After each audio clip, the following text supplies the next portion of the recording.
This is the last back video that you will ever need to watch. We will work our way through every single piece of information that you need to know to achieve that wide back. There are two types of exercises that you need to include in your back workout to achieve that epic V-taper. The first type is a horizontal pull and the second type is a vertical pull. Don't worry if you are confused about which exercise is horizontal and which is vertical, because I'm going to explain it to you right now. Horizontal pulling exercises are basically all the rowing exercises, and vertical pulling exercises are basically all the pull-up variations. So which horizontal exercise do you recommend? My number one recommendation would be the barbell row. Other exercises that you can also use can be, for example, the dumbbell row, the chest supported row, seal row, T-bar row, seated cable row, or the meadows row. Or pretty much anything that has the word row in its name. Now let's talk about the vertical pulling exercises. Here it's pretty straightforward. Either use a pull-up variation of your choice or go with the lat pull-down machine. These two exercises would be my number one choice. But you can also pick exercises like the straight arm pull-down or the single arm pull-down. Alright, these were the horizontal and vertical exercises. But some of you are now for sure wondering, what about the deadlift? At this point, I have talked about this way too many times, that I feel I'm repeating myself a little bit, but if your goal is purely bodybuilding, then you should stay away from the deadlift. For beginners, it's good to learn how to do the deadlift because the technique has some carryover to other exercises that you will be doing down the road. But after that point, I just don't see a reason to do the deadlift, as the amount of fatigue you get from it is very high in contrast with how little gains you get in return. Alright, we cleared it up about the deadlift, but there is still one elephant in the room left. And that elephant is training traps. Is it something that you 100% have to do? Definitely not, but if you want to, go right ahead. But the priority should always be on the vertical and horizontal movements first. And training traps should be seen as just doing something extra and should never replace the vertical and horizontal movements. So if you want to train traps, then do it after you have already done all of the necessary back exercises. Doing something like 3 sets of shrugs twice per week will be more than enough to stimulate your traps. I don't even recommend doing more, because at that point you are going to be inflicting so much extra fatigue to yourself that it might become really hard to recover from. I used to do rack pull above the knee with like 800 pounds and it just completely kills you. Obviously there is a very big difference between doing extremely heavy rack pulls and shrugs with 225, but it helps to get the point across. Alright, now that we have cleared this up, let's quickly discuss how many workouts and how many sets you should do per week and also what kind of rep range you should use. As per usual, 2 workouts per week is pretty much where you want to be, but you can easily increase the number a little higher if your back needs some more work. And when it comes to number of sets per week, I would recommend something between 12 to 24 sets per week. I would definitely not go over that number as it is already pretty high. And before we talk about the rep ranges, let me show you why it is a good idea to split your exercises into one main exercise and one secondary exercise. This will make it much easier to understand. And it will also make sure that you hit your back from all the angles necessary while also taking advantage of every single useful rep range.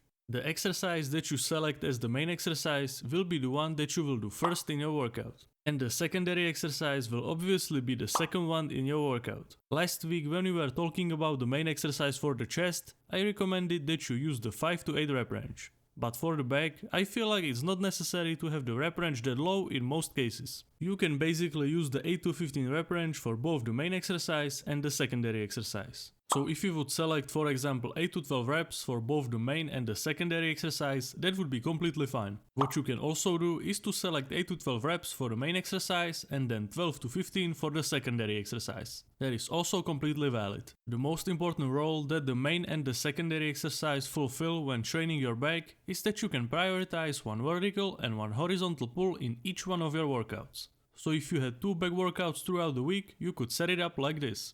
You can see that on the first back workout you do your vertical pull first, but on the next back workout you start out with the horizontal pull. This will allow you to get the best of both worlds. And even if you have more than 2 back exercises per workout, it's still going to work the same exact way. We do it like that because if you, for example, started every single one of your back workouts with a horizontal pull, then your vertical pull would suffer in the long run. But with a setup like this, it's not going to happen, because each pull has its time to shine. I bet that you have never thought about it like this. Pretty cool, right? But there is some other thing that you also might not have ever thought about. and that is the stretch of your back when doing the exercises. Oh yeah, I hear you, the stretch of the muscle, blah blah blah, but the back is the body part where this is essential.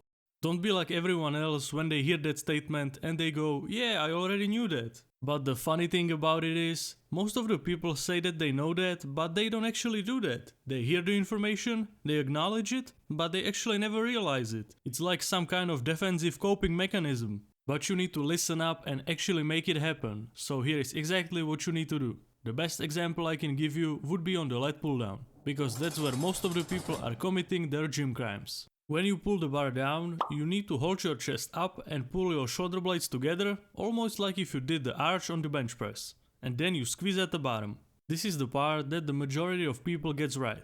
But when it's time for the negative portion of the movement, that's where everyone fails. I don't want to see you just yank it right back.